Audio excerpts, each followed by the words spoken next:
Should you join Medicare if you're covered by an employer health insurance plan? And the answer is it depends. And I want to cover that in more detail on this video so you know what to look for and you can make the right Medicare decision to both save yourself time but also avoid wasting money. I'm Emily with the Medicare Coach, an independent Medicare consultant, helping our clients easily navigate both the Medicare rules from the government, but also the insurance company plan options to help them do what's right and best for them, to have the best health care, to also while protecting their retirement savings. So I'm not an insurance agent, I'm not a broker, I'm not the government, so you'll hear me say very different things in this video.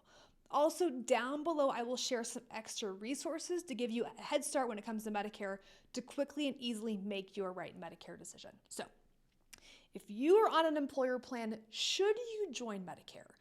I'm getting this question quite a bit as more and more people are working past 65 or have some other health insurance past 65.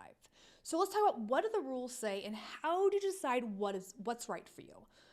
Medicare rules say by the time you're 65, you must either be on Medicare or on an employer health insurance plan that meets Medicare rules. Those rules tend to mean that 1, the employer cannot require you to be on Medicare Part A or B. Number 2, the employer must have 20 employees or more.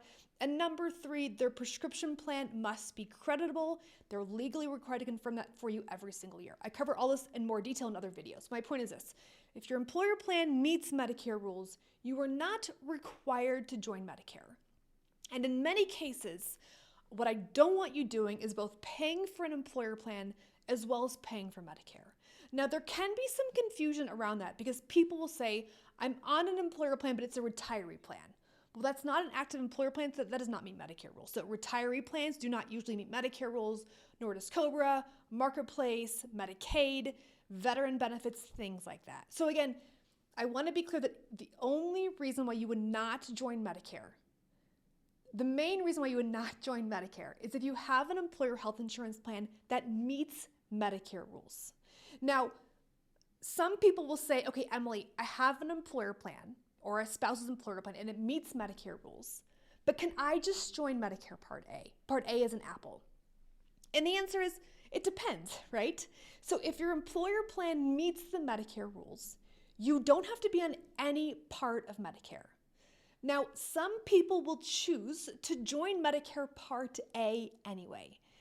And that can make sense if 1, you get Medicare Part A for free through your 40 quarters, your 40 quarters per Social Security rule per FICA taxes. And number 2, you're not putting money into a health savings account, an HSA. If you put money into an HSA, there are other rules that apply to you. Government rules say you can put money into an HSA up to the ladder of 65 or 6 months before you apply for Medicare. So if you do not have an HSA and if your employer plan meets Medicare rules, yes, you could join Medicare Part A. You're not required to, but you could join Medicare Part A only at 65, okay? But again, the key is, does your employer plan meet the Medicare rules? And both paying for Medicare as well as an employer plan is usually a waste of money. And also, if you begin your Medicare Part B, as in boy coverage, too early, it can impact certain rights that you have later on to get certain plans. So please be thorough, get Medicare right when you first join because of their unique rules, but there are absolutely situations where you would delay Medicare past 65. I hope you found this helpful. If you found it helpful, give us a thumbs up down below or let us know your questions about the topic. Here's to helping you easily make your right Medicare decision.